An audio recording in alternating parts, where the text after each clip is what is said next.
Let's get you straight to NBC's Julie Sirkin on Capitol Hill. Also with us, NBC News senior White House correspondent Gabe Gutierrez, Democratic strategist and former advisor to Bill and Hillary Clinton. Richard Goodstein is here with us, and advisor to former House Speaker John Boehner. Maura Gillespie also in studio with us. And Julie, we'll start with you.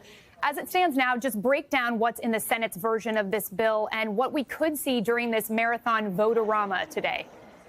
Yeah, hey, Ariel, good to be with you. Well, look, first and foremost, and perhaps most importantly for the president and for Republicans, is the fact that this so-called One Big Beautiful Bill will extend Trump's 2017 tax cuts for the middle class, also some higher earners as well, and put no tax on tips, no tax on overtime. Of course, those were signature campaign promises from the president on the campaign trail this time around, but it also includes significant cuts to pay for those tax cuts. I'm talking specifically about cuts to social safety net programs, including to Medicaid, something Republicans, including Trump, have said they won't touch, but they are. And the Senate is expanding how deep those cuts go. For example, there are concerns that it would affect rural and underserved communities because it lessens the load in which the federal government is required to reimburse some of these states for Medicaid funding. That is a huge problem for moderates, and it is something that you're going to continue to see play out today in this vote-a-rama. It is a marathon session. Remember, when it comes to these budget bills, the one caveat is that any senator can introduce an amendment, and they basically have to vote on it because they're passing this by that 51 threshold, the simple majority vote. Certainly, it's not going to be easy for Republicans, even as Democrats here for some really difficult votes, especially for those Republicans who are up in 2026. An issue like Medicaid could be extremely damaging when it comes to the ballot box in that election cycle here. Ariel. So, Julie, do we think it's possible that we would see any Republicans throw some amendments in the mix? It is absolutely possible. In fact, you already have some Republicans, hardline conservatives, trying to make this bill go even further. I'm talking about an amendment, for example, from Senator Rick Scott of Florida. It has to do with Medicaid. It actually would go even steeper in lessening the load of which the federal government needs to contribute to Medicaid for states that have voted for expansion. That includes 41 states, including red and rural areas. I was just in Missouri, for example, talking to patients and administrators in hospitals there. They have said that this bill could drastically impact them, leading to billions in funding losses in those operations. You're also going to see on the flip side, of course, amendments, as I mentioned, from Democrats. I think in this vote-a-rama, more than any other I've covered over the last 6 years, Ariel, this vote-a-rama could actually impact the bill and change it. And remember, it does have to pass the House and go back to the House if and when the Senate can get it done here. Yeah, there's a long path ahead here. Gabe, I want to turn to you. The latest update from the Nonpartisan Congressional Budget Office says that this bill will balloon the debt by more than $3 trillion. But the White House economists are saying that this bill would actually shrink the debt. Quite a disparity there. So set the record straight for us. Hi, Ariel. Well, yes, the Congressional Budget Office saying that this would add $3.3 trillion in debt over the next 10 years. Now, that's significantly higher than the version the House passed a short time ago. That would have added $2.8 trillion, according to the nonpartisan CBO. But what the White House is trying to argue is that this math is wrong. They're trying to make the point that they expect there to be so much growth that there won't be a deficit at all. You look at some of the points the White House is making there. They argue that wages will increase by as much as $7,200 a year, that after-tax pay for a typical family will rise by as much as almost $11,000 a year, and that investment will increase by as much as 10%, and that millions of jobs will be protected or created. This is something that we've been hearing over and over again from White House officials who do say that so much of this bill is necessary to fulfill campaign promises, for example, for border security and a host of other issues. But they are really taking issue with the CBO's math here, and they argue that there will be enough growth that there won't be an exploding deficit here, Ariel. All right. So, Richard, Democrats pretty legislatively powerless here, but what do they do? Where do they go from here? What's the message? Well, the message is that this is a gift politically to Democrats. It's a gift to China. It's a monstrosity for the American public. It's a gift to Democrats because I would say what's true today was not true a month or two ago. The Senate is in play. We now see that Tillis is out, and I think every statewide office in North Carolina went Democratic last time. Susan Collins has a 14% approval in Maine.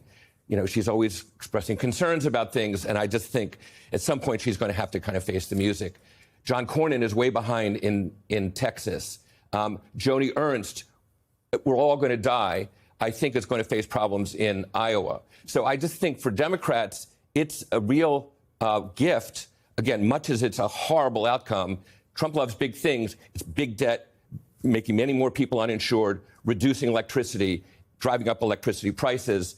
And I just think for China, we talk about AI, this real race. Well, guess what? By reducing the generation of electricity, which this bill will do, which you need to run those data centers that are so essential for AI, China's building those, and the U.S. is going to be hamstrung. All right, Mara, I want to play a little bit of what Democratic Senator Patty Murray had to say about this marathon debate on the Senate floor yesterday. This bill polls like garbage because it is garbage. That's why it should go nowhere except a trash bin. Democrats are going to keep pushing back on this monstrosity with absolutely everything we've got at every step we can. So it cannot be denied that this bill is widely unpopular, even among, as we've noted, some Republicans. Polls this month before the Senate tweaks to this bill showed just about 1/3 of Americans actually support it. So could this come back to haunt Republicans? I think if the messaging isn't streamlined, it absolutely will, especially as we go into the midterms. There's a lot of things that, Richard said, this is a gift to Democrats because they can pull certain things. I think what Senator Thom Tillis said yesterday, talking about, promises of a bill, he equated this to the ACA, the Obamacare bill. I think that's going to be damaging. Democrats campaign strategists are going to be saying, great for me, it's an ad right there. So I think that's a big problem as well. I'd also say that no bill is perfect, right? And so Republicans are going to need Trump to come into their districts and say, okay, this is why we had to do this. This is the promises I'm telling you. Their growth is coming. But if members are going to vote for this, knowing that it could hurt their constituents because there are pieces of this bill that they don't like, they need assurances from the White House that Trump's going to be there to help them get reelected, because on their own, they may not be able to defend this bill. They're going to have to call in the big guns. Julie, a major reason for the unpopularity of this legislation is those Medicaid cuts. Republican Senator Thom Tillis drew ire from the president by speaking out against all of these cuts.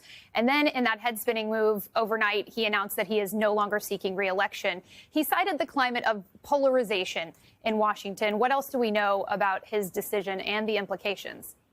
Well, I think his decision cements what I've been talking to sources about for months, that this vote on this bill will certainly be a litmus test for the Republicans, especially those who are up in 2026, if they will run again, because moderates like Senator Thom Tillis have dwindled in the Senate and in the House in recent years. There are far less of them here today than there were when I started covering this building 6 years ago. And so to Tillis's point, Medicaid cuts, the impacts that could have to his state, to many other states, as he showed his Republican colleagues in a handout that we reported on last week, trying to tell them that billions in funding will be lost. That, of course, didn't resonate because they are pushing forward ahead on this bill. And Tillis could see the writing on the wall. The president said he would primary him if he voted against this bill. If he did vote for this bill, then he would get hit by those attack ads from Democrats, especially in a state like North Carolina, which we've seen come very close in the directions of Democrats in the past few cycles. Tillis, for his part, saying this. Watch. Republicans are about to make a mistake on health care and betraying a promise.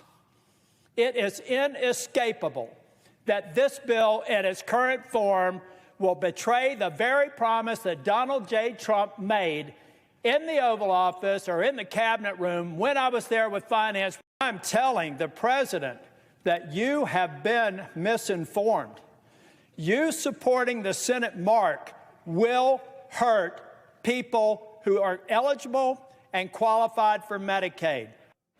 So remember, Ariel, when we talked about that the Senate went even further, even steeper in these cuts to Medicaid than the House did. One of the amendments they're voting on today, remember, was something that Speaker Johnson took out of the process months ago to go even further to those Medicaid expansion states, because it would hurt millions of Americans. And of course, it would be politically painful for Republicans, too. So if and when the Senate manages to pass this piece of legislation, I think we're going to see really interesting votes on the Republican side of the aisle among moderates based on who's running and who isn't in 2026. And that is going to create a huge hurdle when it gets back to the House for the moderates in that chamber.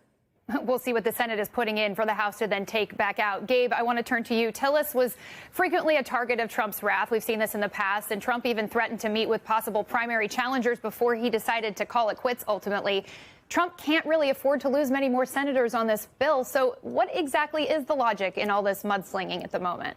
Well, Ariel, it's basically a warning, right? Look, President Trump does not want any other senators falling out of line. And that's what the message to Tillis was. Look, Tillis and some other moderates, Republicans, may oppose this legislation based on the fact that they believe either the Medicaid cuts are too steep or that the deficit may be increased too much. That might be principled objection, but the president and White House officials don't really see it that way. Repeatedly, they have warned GOP senators and House members, for that matter, to not be grandstanders here, and that's something that they see over and over again. So lashing out against Tillis, the president saying that it was great news. He posted on social media once Tillis announced that he would not be seeking re-election, but another social media post was very indicative. The president saying, warning Republicans, you still have to get reelected, quote, don't go too crazy, essentially making the point that if they were to go against this bill, they'll face the consequences come 2026, Ariel.